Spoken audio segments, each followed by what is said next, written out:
Hello les voisins, les voisines. Moi, c'est Yvonne Kiabo de Lubumbashi. Voici ma définition du bonheur. M'accepter tel que je suis, me réjouir de ce que j'ai et surtout éviter de me plaindre de ce que je n'ai pas. Pour être heureux, il ne faut pas toujours attendre que les autres nous rendent heureux. Il faut aussi le faire pour les autres. Moi, j'essaye de vivre ça en ayant une compassion pour certaines personnes qui sont en difficulté, en offrant un sourire aux enfants, aux orphelins et à d'autres personnes aussi, en rendant visite à quelques amis et connaissances, en offrant des petits cadeaux. Et à travers tous ces gestes, ça me rend heureuse. Il en faut peu pour être heureux, vraiment très peu pour être heureux. Il faut se satisfaire du nécessaire, youpi. Un peu d'eau fraîche et nous pourrons crier, sauter, chanter, danser. Nanana, nanana, nanana.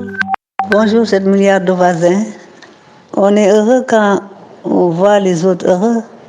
Je ne suis pas pessimiste, mais quand je sors de ma maison et que je rencontre des enfants pieds nus, sales, déguenillés, tendant la main aux passants, ça me donne une tristesse. J'avance encore, je vois au bord de mes routes des hommes, des femmes sur des chaises roulantes, tendant la main. On a un pincement au cœur et ce pincement au cœur m'empêche d'avoir du bonheur. Voilà, bonjour. Personnellement, je pense que le bonheur est un tout, quoi. Il y a l'aspect individuel, il y a également l'aspect collectif. Par exemple, quand notre équipe nationale joue au football et qu'elle gagne, vraiment c'est un bonheur, c'est un plaisir. Personnellement, moi, quand je prie, en ce moment-là, j'éprouve un bonheur de communiquer avec Dieu. Quand je regarde ma femme évoluer avec des choses qu'elle peut faire et que je ne peux pas faire en tant qu'homme, j'ai le plaisir de la regarder évoluer en tant que femme. Et j'espère qu'elle aussi, elle a le plaisir de me regarder évoluer en tant qu'homme. Je vois qu'on est complémentaires. Cet échange-là, moi, ça me rend heureux, quoi. Quand je vois quand même mes enfants aussi jouer avec moi, ça me rend heureux. Je me dis que le bonheur, c'est à la fois global et individuel également, quoi. C'est ça mon point de vue. Merci beaucoup. 7 milliards de voisins. Parce que nous sommes tous des voisins. Et puis le message de Théo aussi, qui est à Cologne en Allemagne. La première règle du bonheur, c'est de s'aimer soi-même. C'est la base pour transmettre le bonheur autour de soi. Autant de messages que je vais vous laisser commenter. Ibrahim Aïdara, vous êtes en ligne avec nous de Bamako. Vous êtes psychologue. Bonjour Ibrahim Aïdara. Oui, bonjour. Vous posez la question aux personnes qui viennent vous consulter. Êtes-vous heureux ? Oui, je pose souvent cette question quand la personne doute du fait qu'elle est heureuse sans s'en rendre compte. Quand je pose la question, les gens mettent du temps avant de répondre. Parce que le bonheur, on le cherche trop loin, alors qu'il est juste à côté de nous, il est accessible à tous les niveaux, mais on se complique, on va chercher trop loin. Et il faut savourer tout le temps ce petit bonheur. Donc ça, je le demande très souvent aux patients qui sont en état de détresse ou en tout cas qui s'inquiètent beaucoup pour l'avenir, alors qu'ils ne sont pas si mal lotis que ça, comme on dit. Il y a un effet coronavirus sur la façon d'être heureux, la façon de se percevoir heureux ou pas aujourd'hui à Bamako, au Mali ? Oui, beaucoup au Mali. Les gens, parce qu'il y a cette incertitude.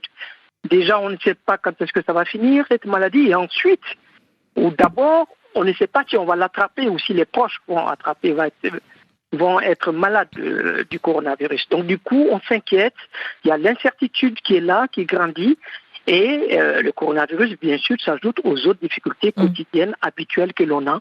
Donc, ce qui fait que les gens sont de plus en plus pessimistes, alors qu'il faut d'ailleurs s'habituer à ce coronavirus parce qu'on en a pour un petit moment. Et donc, ça ne va pas nous empêcher de savourer la vie.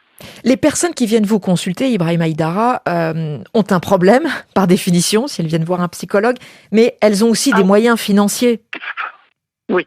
Déjà, pour venir voir un psychologue, en tout cas pour venir à mon cabinet, ça coûte quand même pas mal d'argent parce que c'est pas une seule consultation.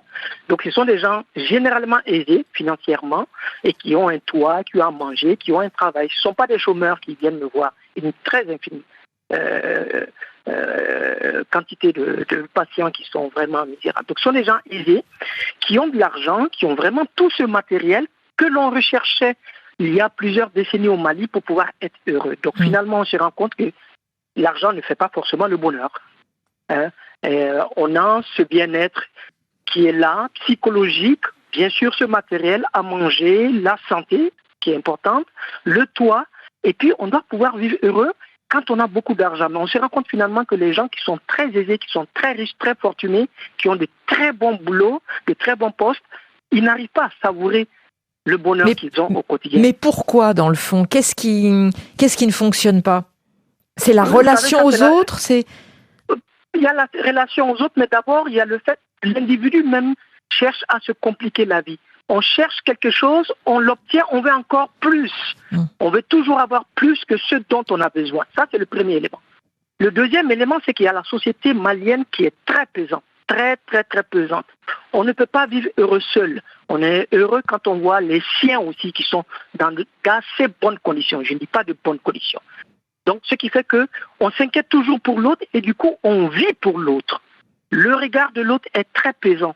On n'arrive pas à se dire qu'on peut aider les siens qui sont dans des difficultés matérielles, qui ont des problèmes de santé, qu'on peut les accompagner financièrement. Et comme on vit de plus en plus de façon individuelle dans la société malienne, parce qu'il y a des gens de plus en plus riches, et on oublie les siens. Donc du coup, forcément, ça nous impacte individuellement et ça impacte la famille, parce que l'individu seul n'a aucune importance dans la société malienne. Et c'est ça. Plus sa famille, plus son entourage. Et paradoxalement, vous nous disiez qu'en même temps, on ne peut pas être heureux si les autres, l'entourage, le clan ne l'est pas également. Alors, il ne faut pas être individuel, mais si on est trop collectif, on n'est pas heureux non plus. Donc, un message de Mustapha qui poste ce message qui est à Paris, nous dit « Je ne comprends pas les gens qui disent « Je n'ai pas le droit d'être heureux ». Ça vous rappelle quelque chose, ça ?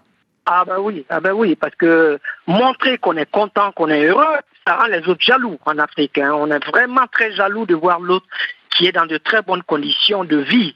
Et donc du coup, les gens, ils se bloquent, ils se freinent dans leur bonheur parce qu'ils ont toujours peur de dire que voilà, celui-là, il se montre heureux alors qu'il a ses siens qui ne sont pas bien. Mais justement, il faut trouver le juste milieu.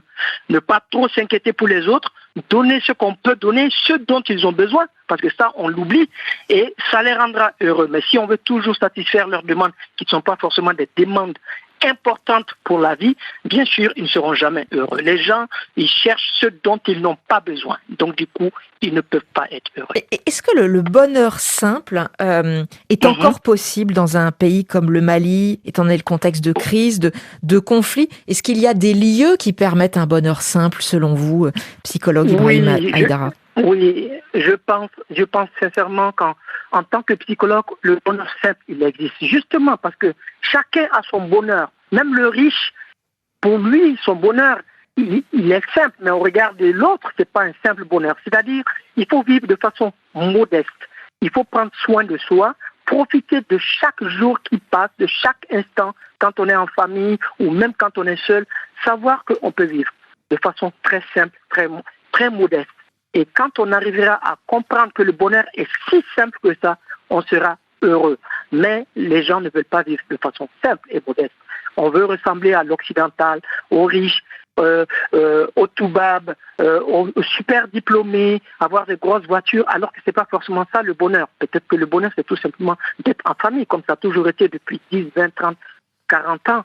Au Mali, c'est avoir une famille qui est en bonne santé, qui a de quoi manger et rigoler. Il faut prendre du plaisir, savourer chaque moment. Les loisirs n'existent plus chez les gens aisés ici. On oublie d'aller prendre un verre, de manger dans un restaurant ou de manger en famille, de rigoler.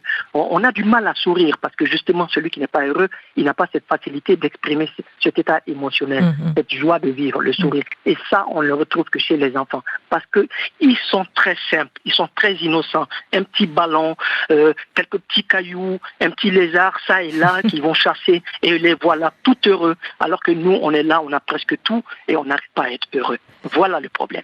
Merci d'avoir posé si simplement le problème de l'accès au bonheur, Ibrahim Aïdara, et d'avoir été en ligne avec nous de Bamako au Mali. Très très bonne journée.